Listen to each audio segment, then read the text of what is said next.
Thank you very much. Good afternoon, everyone. It's amazing. No matter where you go in the Church of God, you just feel at home. And it's wonderful to be here with you today. We were here a couple of years ago, my wife and our kids, and we visited Disney before we went to the feast in Panama City. And so we're here again visiting, and you guys provided a hurricane for us that we survived. We stayed on the Disney resort. I figured there would be no better place to be than right in those Disney buildings, which I assumed that they would build very strong. So we stuck it out. I'm sure everyone here was okay. Heard there was some damage on the coastline, but God surely moved that hurricane away so we were all protected. It's very good everyone's here today. I am here with my wife, Carol. She's in the back, and I have 3 children, Max, Jack, and Faith. And if we'd known about the kids' choir, we could have provided 3 more. That would have been a wonderful addition. I'm going to tell you just real briefly about our youngest daughter, Faith. Some of you may know her from prayer requests. Of course, we were here a couple years ago. You got to know her a little bit. You'll see her zooming around here in her wheelchair, little pink wheelchair. She's the social butterfly of our group. She doesn't seem to know an enemy. She makes friends with everyone. But some of you may know she was born with spina bifida about 4.5 years ago. She doesn't have use of her legs. That's why she's in the wheelchair. But one of the side effects that came along with it when she started eating was she vomited all the time. And so for the past 4 or so years, she just vomits every day. There are some days where she doesn't, and there are some meals that she won't, but it's just a regular occurrence. So it's one of those things that we've asked on prayer requests that people would, pray for. We've been to Mayo Clinic, been to Dallas, St. Louis, Kansas City, all over the country. It seems like trying to find out what the cause of this vomiting issue is. And to date, nothing has taken care of it. She has gone more of a week or 2, I think, without it when she comes out of the hospital after some of her surgeries. So we thought maybe it was a hydration issue, so we got her a feeding tube. And she has gained some weight from that feeding tube, which is very good for her because she needed to gain the weight, but it hasn't stopped the vomiting. So I just want to give you that update so that you are aware of what's going on with her. And I don't think we've had an update for at least a year on the prayer requests. But just please keep her in your prayers. So hopefully one day that God will decide, enough is enough and he'll stop that. Yeah. So there's a lot of stuff here on the Day of Atonement. This is one of those festivals that I remember growing up in the church thinking there wasn't much to this day other than you just fast and you just suffer through the day, and when you get to the evening then you can go eat and drink something. But there's way more to it than that, and the older I get, the longer we in the church, we see more and more of the depth of what God has planned for us through this day. Today is the next important step in the plan of God for the salvation of mankind in the coming kingdom. The Day of Atonement is a challenging holy day. It's typically not our favorite. If I asked you what your favorite holy day was, you might say, well, it would be one that would possibly evoke the strongest emotion. It would be one where you got to go somewhere special, where you got a chance to eat out some delectable food, or you had some wonderful fellowship with some people, or something that you did. But on Atonement, while we do fellowship, we tend to keep a little bit of a distance from each other because of the bad breath that tends to go along with it. We usually don't go anywhere out of the ordinary, and there's certainly no food or drink involved. The fact is, brethren, on this day, we do nothing. We do nothing. Of all the holy days, Atonement is the one where we do nothing, meaning that nothing brings attention to us and our pleasure. Nothing comes to it for us. There's no pleasure in this for us. We don't eat, we don't drink, and we afflict ourselves, as it says in Leviticus. We deny ourselves. We deny ourselves the daily ration of food that sustains us. We deny ourselves from our earthly pleasures that entertain us. And that's why it's a challenge for us today. Because our fleshly selves want, doesn't it? It just wants. Our human bodies want, and they want all the time. And we want things, and we want to do things. We want to eat things. We want to drink things. We want to make money. We want power. We want to be right. We want notoriety. We want to be recognized. We want to be the best. We want, and we want. I'd like you to turn over to Isaiah chapter 58, if you would. So he said there's so much to this day, but what we're going to do is take just a sliver, if we can, and look to the depth of this day a little bit more, using Isaiah chapter 58 as this linchpin scripture section, and we'll branch out from there. But on this day of atonement, we have to forget all of our wants, and we have to cast them aside and see and do what God wants and what God desires instead of what we want and what we desire. Because when we do what God wants instead of what we want, then we live the life of the new man in Jesus Christ that we all became upon baptism. And this day really does serve as a springboard, as it were, for our spiritual life, because even though we deny ourselves and our wants today, God is going to make a statement to us through Israel that we should be denying ourselves not just today, but every day as we walk towards his kingdom in our spiritual walk. Isaiah chapter 58 and verse 3, Israel is speaking to God when they say to him, this is Israel speaking, "Why have we fasted," they say, "and you have not seen it? Why have we humbled ourselves and you have not noticed?" See, Israel here wanted notoriety from God, didn't they? They wanted acceptance, but they wanted it in a Whopper kingdom. They wanted it their own way. They wanted it the way that they wanted it. But God says, no, you can't have this in a Whopper kingdom, and you can't even have it in a Whopper Junior kingdom. You can't have it your way, period, because what it does is it brings about contention, and it brings about strife, and it brings about law breaking. You see, having it your way brings about a life that's really not worthy of my calling, he says. It brings about problems that oftentimes have far-reaching and long-lasting consequences when we do things our way. Again, you can hold your place in Isaiah chapter 58. We'll be coming back and forth to this area, but I'd like you to turn over to 1 Samuel chapter 15. 1 Samuel chapter 15. And here in the book of Samuel, we have a conversation of sorts between Samuel and Saul, who we know is the first king of Israel. Here in 1 Samuel 15, it says this, "And Samuel said unto Saul, The Lord sent me to anoint you king over his people Israel. Now therefore listen to the words of the Lord. Thus says the Lord of hosts, I have noted that Amalek did to Israel in opposing them on the way when they came up to Egypt, or out of Egypt. Now go and strike Amalek and devote to destruction all that they have. Don't spare them, but kill both man and woman, child and infant, ox and sheep, camel and donkey." Now, this may seem like a rather cruel thing that God had ordered the destruction of every man, woman, child, and animal. And this is really a topic that comes up on, if you've ever seen on blogs and posts and boards online, this is actually something that comes up by atheists to say that God's a cruel monster. We don't have time to debate the ethics here, but let me just say this. God's will is supreme. God's will is supreme, and he doesn't cast people aside with the wisp of his hand. He just doesn't do that. They will all be resurrected one day. They'll all have their opportunity here. All of these people here. If a sparrow falls to the ground, he knows what happens to these people here. But it's always God's prerogative, I should say, what he does with our lives and with everyone else's. As Job said, he gives life and he takes it away.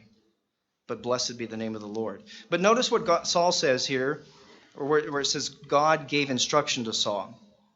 And I want you to notice what Saul did. Look at verse 9. "But Saul and the people spared Agag, and the best of the sheep and the oxen and the fatted calves of the lambs, and all that was good, and would not utterly destroy them. All that was despised and worthless they devoted to destruction." And then God told Samuel what had happened and told Saul to confront Samuel about this. And so he was confronted about it. And then look in verse 15. Here's the justification of Saul. Saul said, "They have brought them from the Amalekites, from the people, spared the best of the sheep and of the oxen to sacrifice to the Lord your God, and the rest we have devoted to destruction." And then Samuel said to Saul, "Stop! I will tell you what the Lord said to me this night." And he said to him, "Speak." Samuel said, "Though you are little in your own eyes, are you not the head of the tribes of Israel? The Lord anointed you king over Israel, and the Lord sent you on a mission and said, go, devote to the destruction of the sinners, the Amalekites, and fight against them until they're consumed. Why then did you not obey the voice of the Lord? Why did you pounce on the spoil and do what was evil in the sight of the Lord? Now notice the disconnect, and see how Saul has created in his own reality, or has created his own mind, his own reality between what he was told and what he actually did. And actually, this is a glimpse, brethren, into the wavelength of the mind of Satan, creating a false reality. If we don't put on the mind of Jesus Christ, this is what will happen. Verse 20, Saul said to Samuel, I have obeyed the voice of the Lord. I have gone on the mission on which the Lord sent me. I have brought Agag, the king of Amalek, and I have devoted the Amalekites to destruction. But the people took the spoil, sheep and oxen, the best of the things devoted to destruction, to sacrifice to the Lord your God in Gilgal. So Saul was saying, in effect here, look at all of these great things that I've done for the Lord. Look at all these animals now that I have to sacrifice to God that I didn't have before. Now I have all of these that I can sacrifice. Well, he should be pleased with us. Why isn't he pleased? He should bless us. But Samuel said in verse 22, has the Lord as great delight in burnt offerings and sacrifices as in obeying the voice of the Lord? Behold, to obey is better than sacrifice, and to listen than the fat of rams. You see, the first king of Israel, he wanted it his way. He wanted it his way. He didn't want to do what God wanted him to do. He didn't want to do it God's way. He wanted it his way. And then, after he did that, he wanted recognition from God for doing it his way. And because Saul decided to do the things that he wanted to do his way instead of God's way, the Jews then reaped the consequences of that some 500 years later. When you remember the story of Esther, when Haman the Agagite had attempted to destroy the Jews under King Xerxes, and Esther came in to save the day. Haman was an Agagite. He was a descendant of the king who Saul had allowed to live. You see, our daily choices that we make have long-lasting and far-reaching consequences and effects. So back in Isaiah chapter 58, God is saying that it's not your ways. He's saying it's my ways. My way is the way that brings peace. It's the way that brings life. Your way, it brings contention and strife. And notice how God responds to Israel in verse 3 when they ask the question of why God does not notice when they fast. I want to read here from the NIV first. Yet on the day of your fasting, you do as you please and exploit all your workers. In the King James Version, it says, behold, in the day of your fast, you find your own pleasure and exact all of your labors.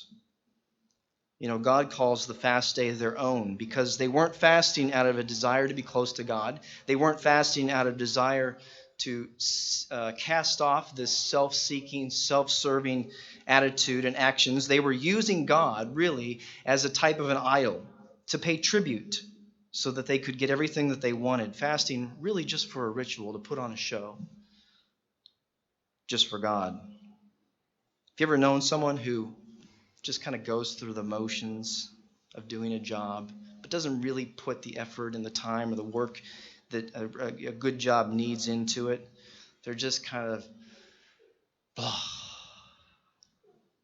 I can't imagine going into Disney World Park and saying, as you walk through the gate, a lot of times, if you've ever been to Disney World, I'm sure everybody here has, they say, have a magical day. And it's always upbeat. Now, can you imagine walking through that park and they're saying, have a great day. Enjoy yourself. I mean, you said the words, have a magical day, but you don't mean it. There's nothing behind it. How would you like a doctor to examine you, give you a prescription, and kick you out the door? Some of them are just that way. It's as fast in, as fast as out you can get them. Running them through as quick as you possibly can. Or do you want a doctor who really listens and has your best interest at heart and is very concerned about you? There's clearly a difference. Parents, have you ever asked your kids to clean your room? Their room, I should say. There's a difference. You know if they put the effort into it. You know it. You can always tell. There's a difference. One is self-centered, while the other is very other-centered. The word labors here in Isaiah chapter 58:3 denotes unusually hard and painful labor, toil or travail. The Septuagint renders it this way: and goad all those who are under your control. Well, the idea seems to be here at the time that they were oppressive in exacting all that was due to them, and they remitted nothing and they forgave nothing.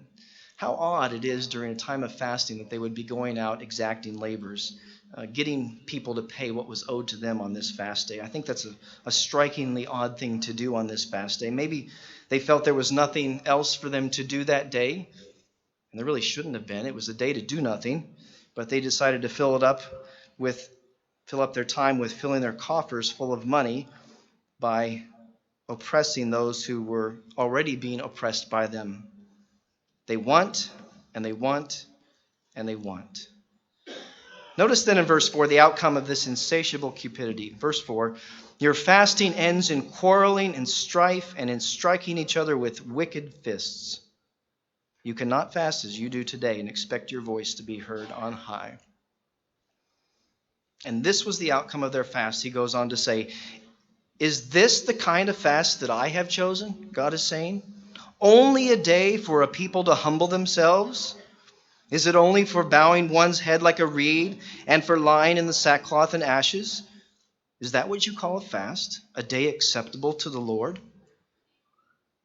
Wow, there's a lot in that verse. There's really a lot of information in that verse. This section, maybe more than any other in the Bible, ought to expand our minds about what this fast day is all about.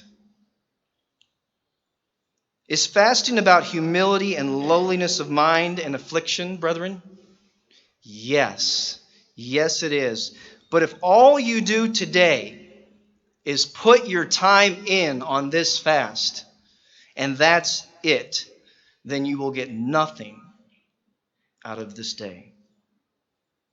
Because all you have done is you focused on yourself and considered, how do I make it through this day of fasting? And when I say yourself, I'm speaking of the old fleshly remnant, that old man. There is something that should be gained for the new man. For that new man that is tuned into the wavelength of God. The new man that God is molding and shaping and growing to be born into the family of God. You see, forsaking food and water as a gesture is really useless unless something is added to it. And God asks the question, is this an acceptable day of the Lord? I think we should all ask ourselves that same question. Is this an acceptable day unto the Lord? Under these circumstances that we're reading here, the obvious answer is no, it's not. It's not an acceptable day to the Lord. So if it's not acceptable to just go through the motions, then what is acceptable to the Lord? I want you to look in verse 6. Look at the fast that God desires. There are 4 things we're going to go through here. Verse 6, is not this the kind of fasting that I have chosen? Number 1 is this, to loose the bonds of wickedness. This is what he wants, to loose the bonds of wickedness. God is using imagery here that the children of Israel should be very familiar with. One of the great stories of their ancestors was told in the festival of the Passover each year. How the children of Israel were saved from the bonds of wickedness and the sin in Egypt. And today we understand this imagery as well from the example of Israel in Egypt, but also with that was a physical example, I should say, that pointed to a spiritual battle that we face. You see, for us, brethren, one of the most powerful things that holds us from spiritual progress is bondage. That's one of the things that keeps us down. In the scriptures, there's a number of references that refers to that bondage as cords, as bands, as chains. There's also slavery, yoke, and captivity. And all of these kinds of bondage can be seen in the old sinful patterns, the old sinful actions and behaviors and addictive behaviors that we have. And it's not surprising that when we feel the need to make a change in our lives and allow the Lord to lead us into new patterns, behaviors, or actions, that it's very difficult and challenging, and it's often met with frustration and failure. And then we find ourselves back again where we started. We wanted to make those changes, and we moved back into those old habits and those old behaviors. You ever wondered why that is? You ever wondered why it's so easy to go back and to not go forward? I want you to consider the example of Israel as they were leaving Egypt. We won't turn there just for sake of time, although I do have a captive audience here. You have nowhere to go. Oh, we're trying to break off captivity, so I won't do that. But do you remember the story in Egypt when the Israelites had left Ramses and they traveled by night and they reached that place called Pi-hahiroth, and they had between them Migdol and the sea, and they were kind of boxed in. Do you remember that story? And they were completely surrounded now, and the armies of the Pharaoh came down upon them because he'd heard they were boxed in. And they began to cry out, saying, "Why have you taken us away to the wilderness to die? It would have been better for us to remain in Egypt and serve the Egyptians. It's better to go back to Egypt." You see, waiting on the Lord in His time is not always an easy thing for us to do. But at the last minute, we know that God opened the way. And He opened the Red Sea so that they could be saved from that disaster. You see, for us today, when we make changes that are for the good, it's often difficult because it's uncomfortable for us. It's very uncomfortable for us. It's different and it's challenging. And Satan's wavelength is always broadcasting his influence in this world. And the old fleshly part that we have left is tuned in to that wavelength. And the challenge then is overcoming that influence that pulls us back into that area of life that we are used to, that area of life that those old man's clothes, as I like to call it, are accustomed to. And we get pulled back into that. And Satan knows that. And this is the spiritual battle that we face. And this is why we often find ourselves falling back into our old habits, because the comforts of sin are deceptive. And it draws us back when we face any challenges or difficulties in our lives. The children of Israel wanted to go back to Egypt. They wanted to go back to captivity. You know, there's a physiological truth to this as well. The battle to break the bonds of wickedness is really being waged between the synapses in our brains. It's a battle of the mind. Synapses are really just the connections of the nerve pathways, or I should say the nerves that make up pathways. So you have a nerve, and the synapses are just that space that allows that neurotransmitter to go from one nerve to the other. And when you have a continuous succession of those, you have a nerve pathway. And this really is the activity in our minds that's crucial for biological computation of perception and thought. You see, when you were born, brethren, many of your pathways were already genetically predetermined. They were there. You had what you had. They were there. Now, a lot of them die off when you're born immediately. But there are genetic predetermined pathways that you have. And it didn't come from outside influence. It's really just what your mommy and your daddy gave you. That's what you had. But then there are things that happen to us in the environment. And you begin to grow. You know, there's one study I was just reading recently. I think it was this week or last week. And they had said in this study that the mother is the primary driver of intelligence in their children. They found the genes of their mother in the cortex. This is where primary thought and behavioral actions take place. For the men, for the fathers, they found that the primary modus of the gene was in the baser instincts, things that had to do with food, sex, aggression. But they found that the final product was about 60% genetic and 40% environment. So you see, environment has a very large part to play in this. So many of the pathways in our brain that make us what we are today in terms of our behavior, our attitudes, and our habits are learned. They're absolutely learned. It's the influences around us that can make new pathways and stop the old pathways from being fired up, basically. You see, everything we do, from movement to behaviors to actions to habits, are created from the repetitious use of neural pathways. And the more that we use them, the more ingrained they become.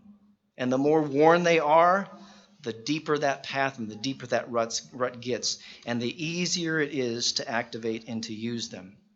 Let me give you a crude example if I can. I don't mean by crude, I mean it's just a sort of a base elementary example of this. A couple of years ago, I had decided, you know what? 50 is right around the corner. I need to start doing something about my health. I wasn't particularly overweight, but I was a little heavier than I like to be. And one of the things that I loved to do was I loved to get a 44-ounce soda at the convenience store down the road. Had to have it every day at around 1:30 because I just got ingrained in that habit, and I craved that sweet, fizzy taste of that Coke. And I just, I'd go out and I'd go to the bank and I'd drop the checks off and I'd go to the convenience store and I'd come back and then I would suck on that Coke the entire afternoon to get through work. Now, I knew it was doing to my body, though. I knew I was getting an insulin rush. I knew it was going to be bad for me as far as maybe getting diabetes one day or pre-diabetic. I knew it was bad for my belly fat. I knew it was bad for my heart. I just knew all of these things were not good for me. So I decided I need to make a change. And so I did. I said, I started working out more, and I started saying, I'm not going to drink Coke in the afternoon. I'm going to try and break that habit. And here's what I found. I found at the beginning, it was very challenging for me to stay at the office and to not go out and get that 44-ounce soda. And I would just tug, and sometimes I had to have coworkers tell me, no, just stay here. You'll get over it. So I had to have that help because I had that very deep and well-established pathway for getting Coke at 1:30 in the afternoon. I just had to have it. After about 1 to 2 months, that craving began to disappear as that new pathway was laid down. And I started following that new pathway of not going to the convenience store. But here's what I noticed. That even a year later, that when I would go to the bank, and if I wasn't consciously thinking about going back to the office, I would drive by the convenience store and I would almost pull in. Or I actually did pull in one day. And I drove back out.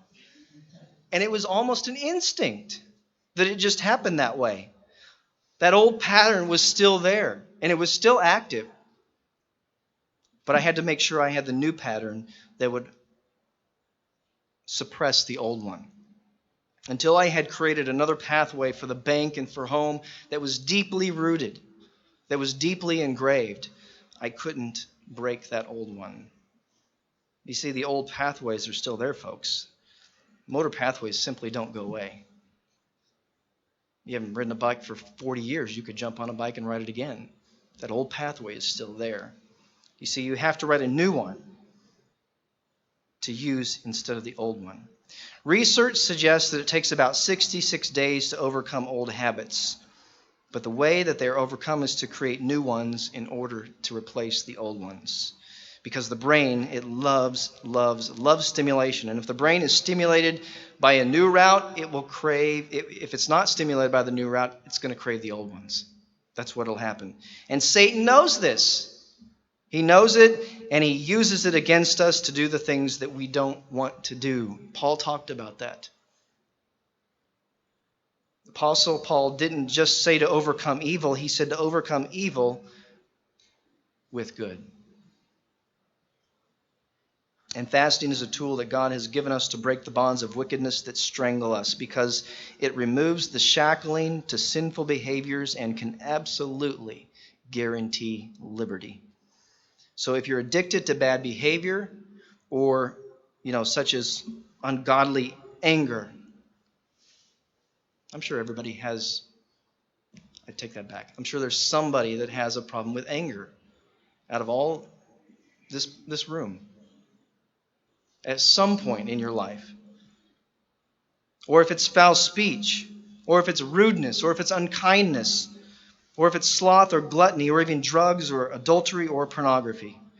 Fasting can break the bonds of this wickedness. And these are all the things that the natural man loves to do, but the godly man in us eschews. Doesn't want to do it. There are prices to pay for the wickedness that we're steeped in. There are heavy burdens that come with it. And that's why God says the second thing that fasting is for is to undo the heavy burdens. Undo the heavy burdens. Sin brings about great burdens in our lives. There's a heavy mental toll that weighs on us, and a burden, brethren, is simply a weight. That's what a burden is. It's just a weight that we have to carry around with us.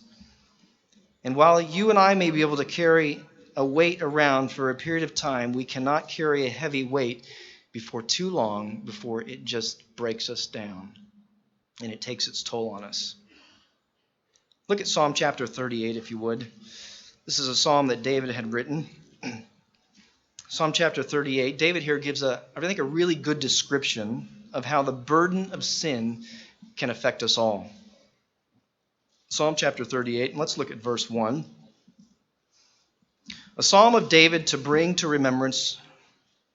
O Lord, rebuke me not in your wrath, neither chasten me in your hot displeasure. For your arrows stick fast in me, and your hand presses me sore. There is no soundness in my flesh of thine anger, neither is there any rest in my bones because of my sin. For my iniquities are gone over my head. As a heavy burden, they are too heavy for me. Because the burden of the weight of sin is so great, you kind of get the image here of, in verse 4, of the weight being so heavy that it's drowning him, and he just simply cannot stay above the water. Yes, there's a great penalty that comes with sin. Of course, we all know Romans 6:23, that the wages of sin, there's a wage for sin, and that's death. Those are the wages. The burden is very, very great. The Septuagint renders the verse in Isaiah 58, we can go back there, this way. Isaiah 58, it says this: dissolve the obligations of violent contracts. Now, this could refer to the contracts they undertook at the time that were far too burdensome for them, as they would have been dissolved at the time of Jubilee on this Day of Atonement. But in the far more important spiritual sense, this shows the dissolving of the burden of death and the consequences that sin exacts on us spiritually through the acceptance of Jesus Christ as our Savior at baptism. Now, there are physical consequences to sin that God didn't necessarily say that he would remove from us. And sometimes those are things we have to carry. But God says, or Jesus said, I will carry those for you. I can do that. You see, fasting shows us the weakness in this human flesh. And I'm sure we're all feeling some sort of weakness by this time, some 18 to 19 hours into this fast. It exposes how frail we are in this flesh, and it calls us to cast our cares and concerns and guilt and the weight that does so easily beset us on Jesus. That's what he said he wanted to do for us.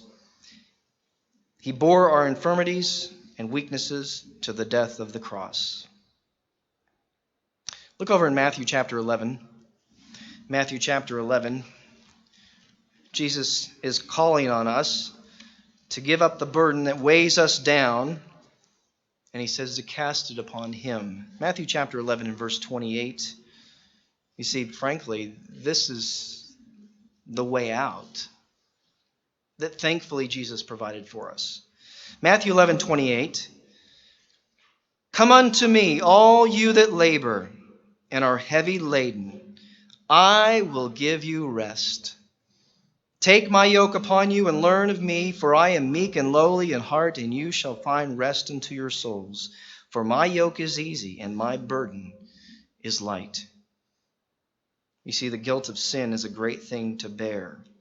And so is the weight of caring for the things in this life as well.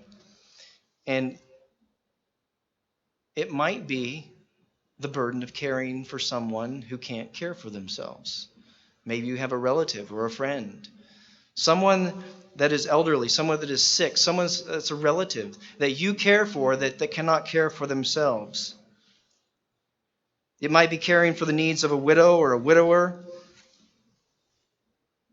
These are things that we absolutely should be doing, all the while casting our burdens upon Jesus, knowing that it is Him who gives us the ability to care for them, but knowing that ultimately it's God who has allowed this position to occur for them, for you, and believing that you can do and you will do your best to care for whoever it needs to be cared for.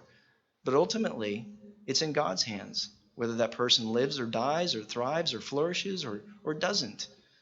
And that is the burden that we have to put onto Him, that He wants to care for us. God doesn't want us to be overly anxious about things or the basic necessities of life, but Matthew 6 tells us, for instance, what to put on, what to eat, what to drink. Those things we don't be concerned about. When these burdens are removed, when that happens, then the oppressed can go free. And that's the next thing He tells us. He said, let the oppressed go free. Let them go free. Look over in Leviticus. Look over in Leviticus chapter 23.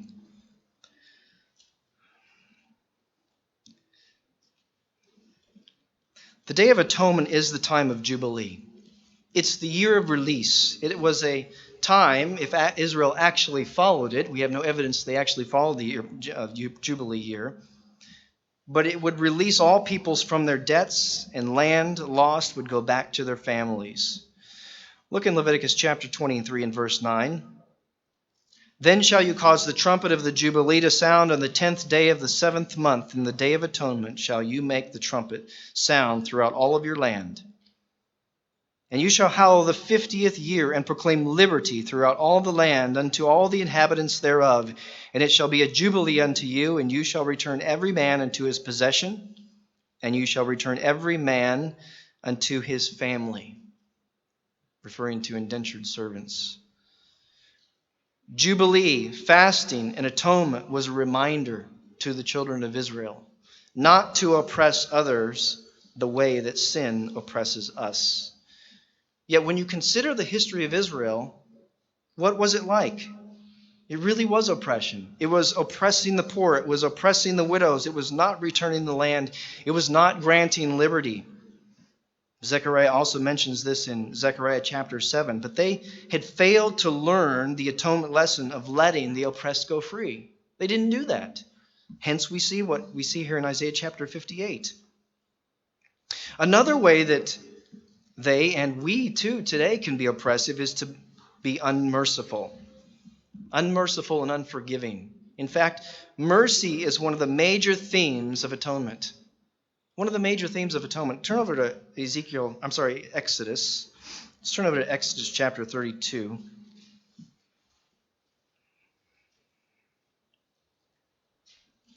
Here in Exodus chapter 32, we have the children of Israel wondering what was taking Moses so long to come down from the mountain from communing with God.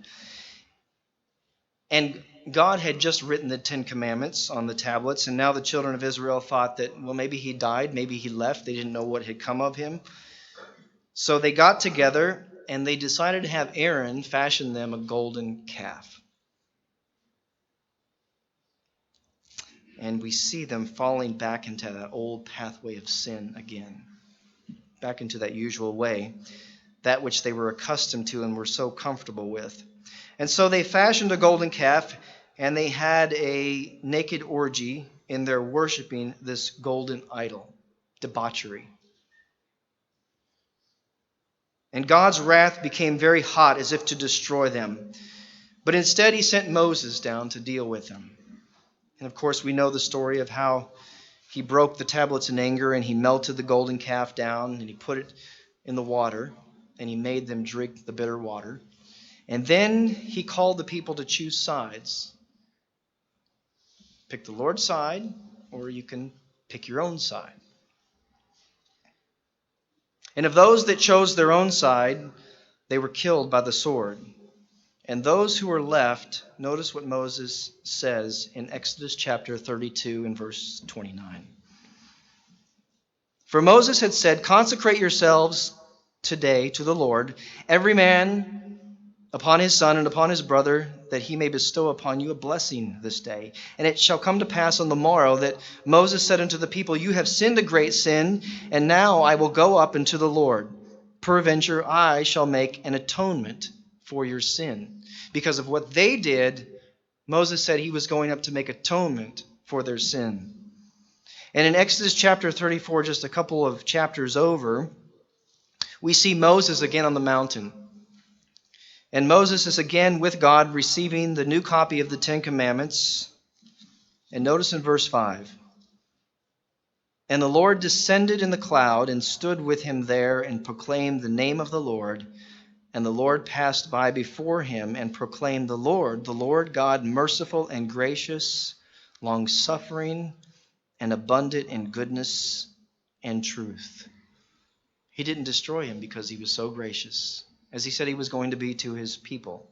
And in verse 28, so he was there with the Lord 40 days and 40 nights, and he did not eat bread, and he did not drink water. And he wrote on the tablets the words of the covenant, the Ten Commandments.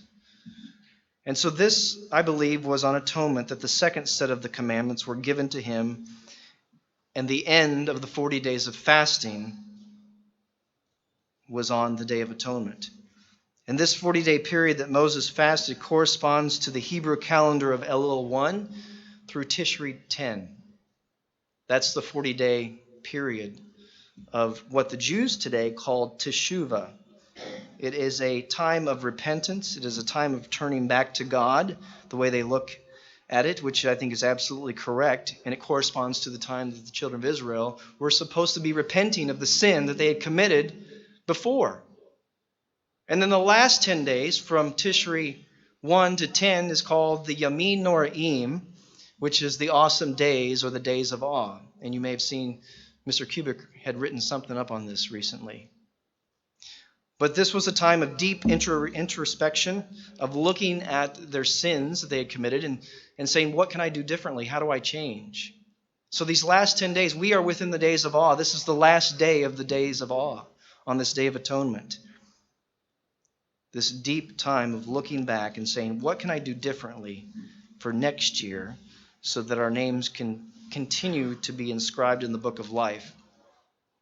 But this whole idea of mercy, we see here, we see it throughout Scripture. God passes before Moses. He's not destroyed because of God's mercy. The children of Israel are not consumed because of God's mercy. The high priest went into the Holy of Holies on atonement to sprinkle blood on the mercy seat for the sins of the children of Israel. And of course, we are told to be merciful to others. As Matthew chapter 6 says, he tells us in the Lord's Prayer to forgive us our trespasses as we forgive those who trespass against us. And again in Luke 6, he tells us to be merciful to others as our Father is merciful to us. So yes, being merciful, forgiving, and forbearing is letting the oppressed go free. And the last one he shows here is to break every yoke. To break every yoke. Now, if you're not familiar with a yoke, it's not the yellow part of an egg. It's not the yoke we're talking about here. No, a yoke is a board or a bone or something that's stiff and solid like that would tie one ox to the other. Now, if you're younger, you may not know this as much as if you're older. If you grew up on a farm, you would know this very, very well. You would tie those two animals together so that when they pulled, they would move together in unison, because two does more work than one. The problem with a yoke here is that it ties us to sin. And when sin moves, it moves us as well.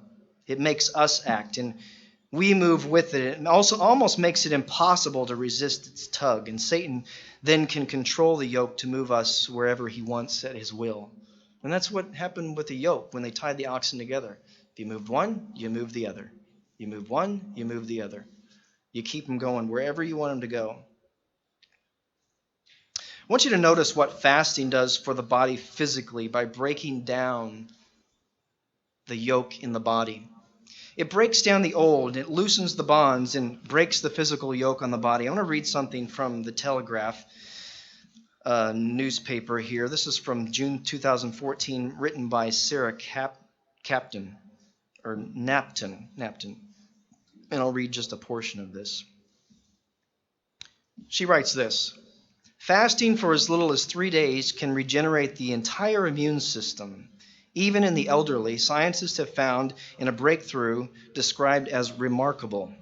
New research suggests starving the body kickstarts stem cells into producing new white blood cells, which fight off infection.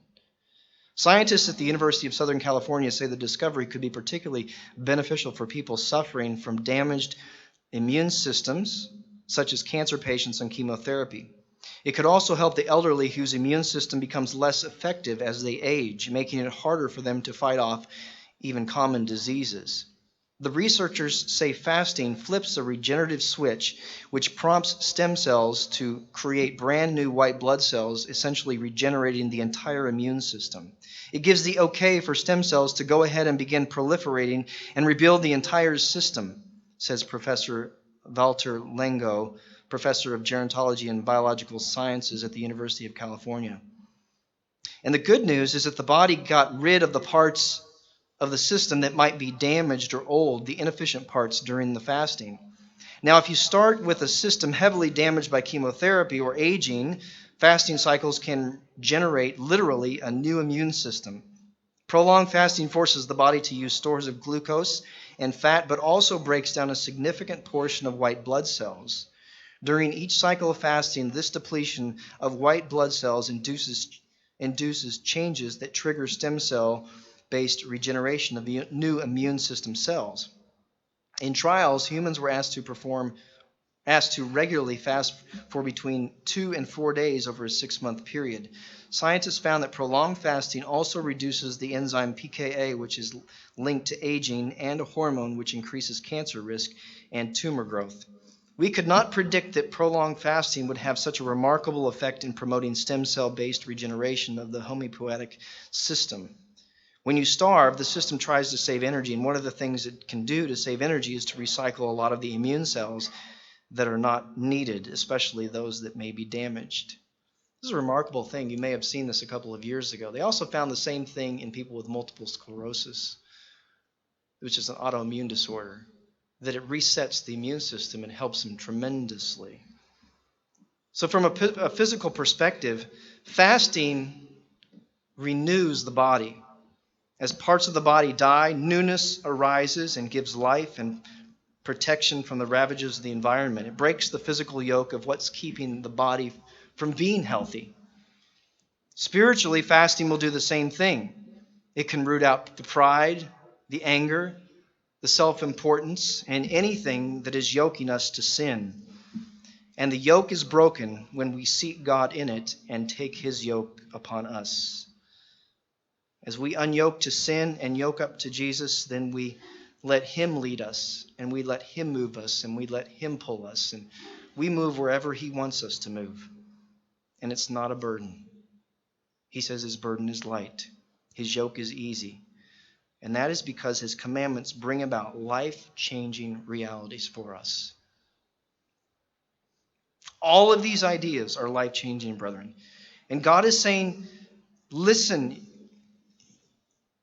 you shouldn't fast and take from others. It's not for what you can get. You shouldn't fast just to receive credit from me, God says.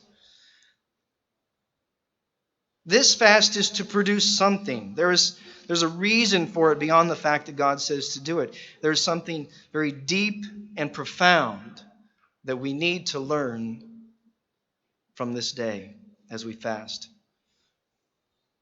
There are things that you receive from this fast. There are things that are essential for the new man.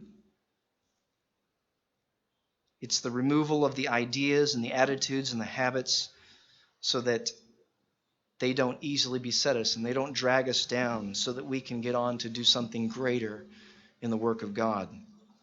So despite it looking like it, this type of fast has nothing to do with what you want. It has nothing to do with that.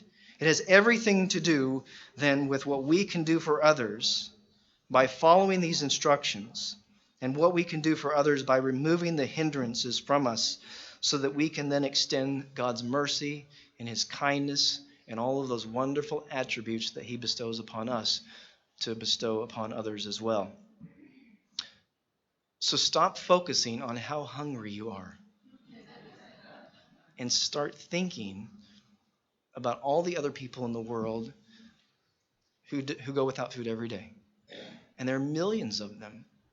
There are millions of them who go hungry all the time. What are the fruits that God says should result from this fast? Look at verse 7. Is it not to share your food with the hungry and to provide the poor wanderer with shelter? When you see the naked, to clothe them and not to turn away from your own flesh and blood? Now, contrary to society back then, we don't tend to see a lot of poor people wandering around the streets. We don't see a lot of naked people wandering around the streets that need clothing. But it doesn't mean there are not still those people that have those needs. There are plenty of people that have those needs. And there are ways that you can go about to help them. God never tells us to not be involved in helping people that need this help. Be involved. Do something. Are we hiding ourselves from the needs of others? You know, there's a circle of care that Paul talks about that begins with care for our nuclear family first, then our extended family, and it moves on out into the church and then into the world. So it starts at the beginning here. How do you take care of your family? How do you take care of your extended family? Are you doing those things? Don't withhold yourself from them or from your church family, your spiritual family. Don't withhold good things from them. Search out those who need help and help them. And then look at what happens when we stop with all of our wants and we focus on others' needs. Look at verse 8.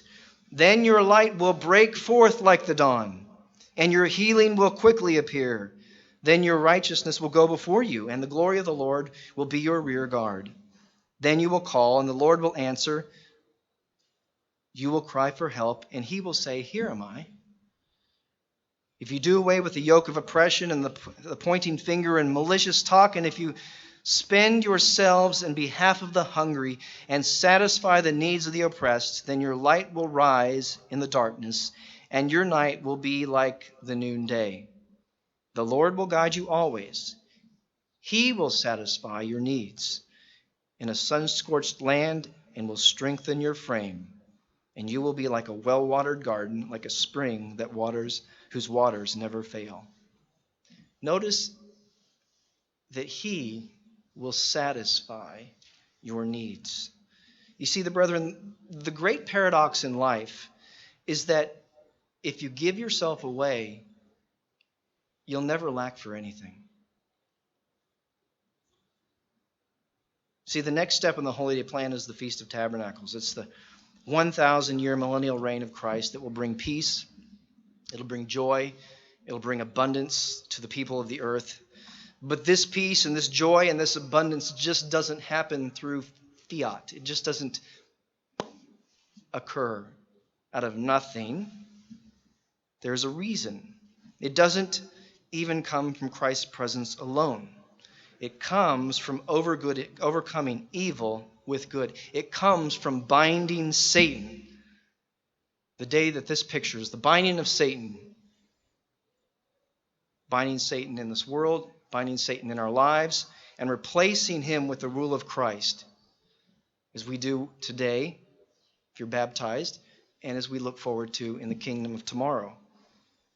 Christ will rule. And when that happens, the people in this world will be happy because they follow the laws that brings about happiness, that brings about a joy and brings about abundance because they follow the Ten Commandments. They follow those laws.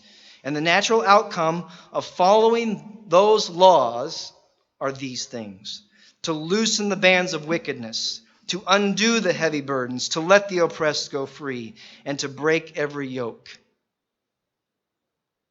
You see, this atonement, I would like all of us to take a new step forward this year and stop thinking about the things that we want. Don't think about our hunger. Don't think about those things that are oppressing us. And don't dwell on our burdens. But consider what I can do for others, how I can bear the burden of someone else, what I can do for my family or my friends or my neighbors. How can my light break forth to glorify God and His Word? How appropriate that we consider this before we leave for the feast, a time that pictures this abundance. Because for that abundant living to occur, we have to learn the lessons from this day on atonement. So let's all ask ourselves, what is it that I can do this year to make next year the best year to come for someone else? And you just might find that atonement becomes your favorite holy day. Hope you all have a wonderful feast.